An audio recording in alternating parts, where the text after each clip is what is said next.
트럼프 대통령이 지금 압도적 군사력으로 베네수엘라 대통령 축출에 사실 성공을 했습니다. 그러면서 강제 개입을 시도하는 대상 국가가 계속해서 나올 수 있지 않을까 하는 메시지도 발산되고 있는 상황입니다. 이번에 그린란드 이야기가 나옵니다. 들어보시겠습니다. Right now, Greenland is covered with Russian and Chinese ships all over the place. We need Greenland from the standpoint of national security. Not for minerals. We need Greenland for national security. We need them for economic security. I'm not going to commit to that now. It might be that you'll have to do something. 그린란드 얘기가 왜 나오는 겁니까? 기본적으로 그린란드가 위치한 곳을 보면 지도상에서 이 북극 항로를 가기 위한 교두보 역할을 할 수 있는 핵심 지역이 되고요. 네. 기본적으로 미국은 예전부터 이제 먼로 덕트린이라고 그래서 이제 미국 뭐 안방 근처의 어떤 확실한 지배권에 대한 것을 이제 선포했던 적이 있었습니다. 네. 그린란드도 이제 트럼프 대통령이 되면서 이제 포함시키는 소위 뭐 던로우 덕트린이라고 이제 불리기도 하죠. 네. 그런 차원에서 이제 포함이 된 것 같습니다. 요새 SNS 하나 보실게요. 백악관 부비서실장 아내이자 우파 논계 케이트 밀러가 올린 그린란드 지도가 있습니다. 이 미국 국기를 그려놨습니다, 교수님. 이거 뭐 그린란드 사실 덴마크 자치령인데 광물이 말씀하신 대로 많죠. 네, 그렇죠. 앞서 저희 그래프에도 나왔지만서도 네. 그래픽에서도 나왔지만서도 천연 광물하고 자연 광물이 이제 굉장히 많이 매장된 걸로 알려져 있고요. 그다음에 앞서 그 패널리스트께서 말씀하셨지만서도 그 북극 항로를 가다 보면은 꼭 그린랜드를 마주치게 됩니다. 그래서 전략적으로 이제 보게 되면 굉장히 중요성을 또 가지고 있습니다. 그래서 뭐 국가 안보 이익 차원에서 국가 이익 차원에서 이제 트럼프도 그 면을 강조를 하고 있는데요. 우리가 지금 트럼프가 그린랜드에 대한 언급은 취임하자마자 했습니다. 그래서 취임하자마자 언급한 게 이제 그린랜드하고 파나마 운하였는데요. 그래서 이거 우리가 그 당시에는 이제 좀 의아스럽게 좀 받아들였는데 네. 지금 결과적으로 보게 되면은 트럼프의 뭐 당시에 이제 언급했던 것이 우리가 허투루 들을 것이 아니고 여기에 대해서 우리도 좀 경각심을 가지고 예의주시해야 될 것 같습니다. 다음 표죠. 그린란드뿐 아니라 사실 이웃 중남미 국가들 줄줄이 지목이 됐습니다. 네. 평론가님, 이거 콜롬비아, 쿠바, 뭐 이란 다 좀 위태로워 보이는 건가요? 지금 이거 어떻게 봐야 돼요? 네, 맞습니다. 이제 미국과 사실은 이제 지정학적 갈등을 보이는 국가들 중에서 사실은 이제 힘에 의한 현상 변경이 과연 현재 국제법 질서에 가능하겠는가라고 사실은 막연히 이제 조금 최후의 보루선까지는 안심하고 있었던 나라들 입장에서는 정광석과 같은 베네수엘라의 이번 작전을 보면서 네. 여차하면 이제 미국과는 맞설 수 없다. 또는 미국이 결단만 하면은 이제 권력의 붕괴라든지 이런 것들까지도 충분히 가능하다라는 선에서 현상을 확인하고 나니까 이제 본격적으로 이제 안보 관련한 어떤 리스크가 해당국에게는 이제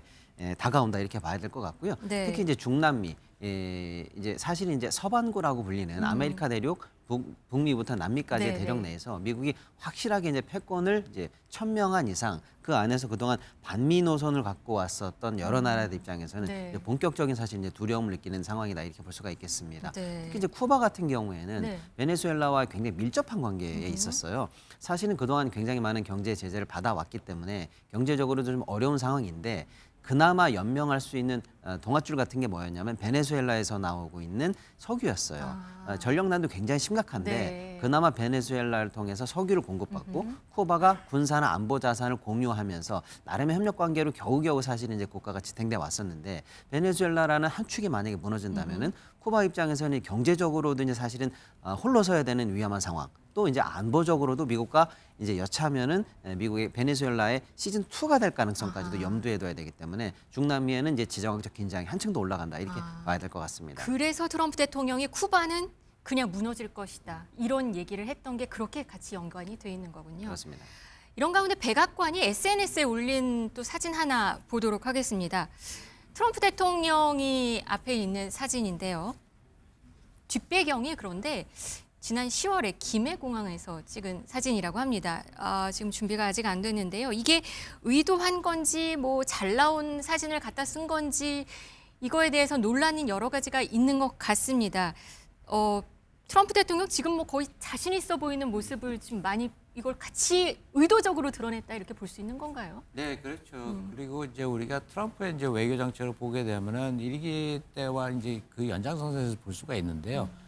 트럼프가 레이건의 영향을 굉장히 많이 받았습니다. 네. 그래서 그 영향의 이제 원천은 이제 리차드 스톤이라는 사람이 있는데요. 그 사람이 이제 그 레이건 대통령이 이제 정치 참모였고 레이건 대통령이 이제 2번 당선되는데 크게 기여를 했고 트럼프 대통령이 이제 첫 번째 당선되는데 이제 크게 기여한 인물인데요. 네. 그래서 40년 동안 이제 그 정치적인 자문을 이제 받았습니다. 그래서 1980년대부터 이제 레이건 정책을 이제 보게 되면은 이제 유사점이 굉장히 많다는 걸 우리가 발견할 수가 있습니다. 그래서 보게 되면 뭐 지금 뭐 마약과의 전쟁 같은 경우도 레이건이 이제 80년대 초에 이제 취임하자마자 이걸 또 네. 직접 진두지휘를 했거든요. 네. 그래서 그 당시에 니카라구아 사태도 있었고 앞서 말씀하신 이제 파나마의 노르웨이가 이제 그것도 이제 연장선상에서 볼 수가 있고요. 예, 그렇기 때문에 그 다음에 이제 네, 사진 나오네요. 네, 이 사진입니다. 예, 예. 사실 FAFO 이거 욕이던데요. 욕이던데요. 가만두지 않겠다 이렇게 뭐 해석을 할 수 있을 건가요? 네, 저도 보고 깜짝 놀랐는데 네. 미국 대통령이 저렇게 F월드까지 이제 써가면서 네. 그렇게 격조낮게 이렇게 표현하는 거는 좀 처음 봤는데요. 예, 하여간에 뭐 김해공항에 저는 이제 큰 의미를 두지 저기서 사실 시진핑 중국 국가주석 만났었잖아요. 예, 그 그렇죠. 의미를 둔 걸까요? 저는 그렇다고 보지는 않습니다. 네. 일단은 미국의 이제 그 항공 기지는 이제 자기네들이 이제 올리지는 못하고요. 네. 보안상 그렇기 때문에 이제 외국을 이제 찾다 보니까 그렇게 올린 것 같습니다. 네. 국제법 논란도 있는데 트럼프를 알아야 뭐 세계를 안다 이런 얘기도 나오는 상황인 것 같습니다. 이렇게 국제 정세가 요동을 치고 있는데 미국 다우지수는 사상 최고치를 오늘 새벽에 찍었습니다. 평론가님, 이거는 어떤 의미로 봐야 될까요? 네, 일단 이번 베네수엘라 사태 이후로 첫 번째 열린 네. 자본시장이기 때문에 전 세계 투자자들이 사실은 어떻게 반응할까가 굉장히 중요했는데요. 당초 예상과 좀 부합했다라고 볼 수가 있겠습니다. 뭐냐면 리스크가 있기는 한데 네. 리스크의 파장은 다소 제한적일 것이다라는 게 사실은 경제계의 예상이었어요. 왜냐하면 네. 베네수엘라가 뭐 매장량은 3천억 불로 전 세계 최다 국가이긴 합니다만은 실제 생산량은 전 세계 생산량 중에서 1% 미만, 네. 0.8에서 1% 사이거든요. 그 정도 충격이면은 원유 시장이라든지 자본 시장에 주는 충격은 제한적일 것이다라고 보는 거고요.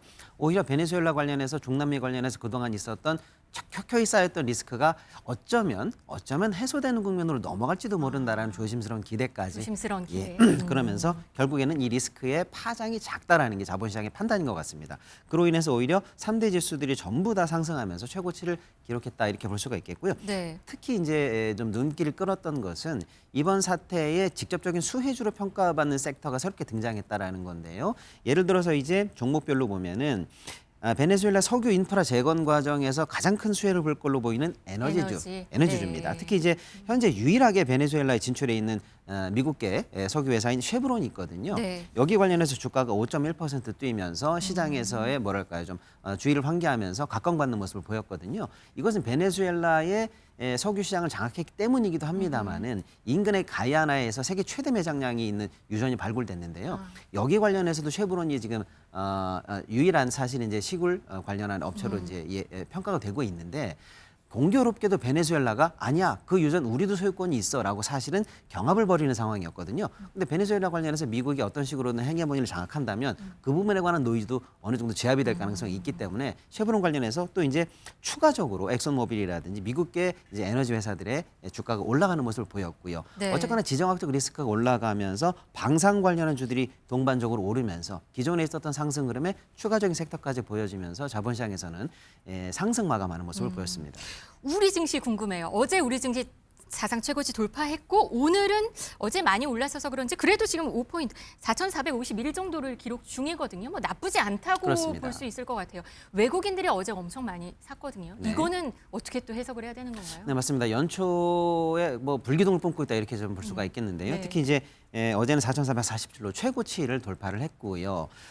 특히 이제 외국인들이 2조 넘게 사면서 순매수를 기록하면서 한국 시장에 대한 밝은 전망을 보여냈는데요. 무엇보다도 반도체주가 확실하게 끌어갔다 이렇게 볼 수가 있겠습니다. 삼성전자 그 무거운 삼성전자가 7% 넘게 오르면서 네. 기염을 토했고요. 하이닉스 역시 올라가면서 2025년에 대장주로 자리매김했던 AI 반도체주가 여전히 2026년에도 좋은 전망을 볼 수가 있다라고 볼 수가 있겠고요. 네. 특히 이번 주에는 삼성전자의 실적 발표가 예상이 되어 있기 때문에 아, 그에 대한 기대감 역시 지켜봐야겠군요. 현재 반영되고 있다 이렇게 볼 수가 있겠습니다. 지금 우리도 그렇고요. 미국 시장도 그렇고 분위기 나쁘지 않은데 일본도 나쁘지 않은 것 같습니다. 일본 어제 새해 첫 참치 경매가를 한 해 주식시장 분위기를 점친다고 해요. 근데 이게 사상 최고치? 역대 최고가가 경신됐다고 참치 경매에서? 네, 이게 무슨 주식시장이랑 연관이 돼요? 이건 아주 재미있는 이벤트인데요. 네. 사실 이제 일본이 뭐 해산물로 유명하지 않습니까? 그래서 참치를 새해 첫 해 경매할 때 얼마에 낙찰 받느냐가 일본 사회에서 굉장히 재미있는 이벤트입니다. 네.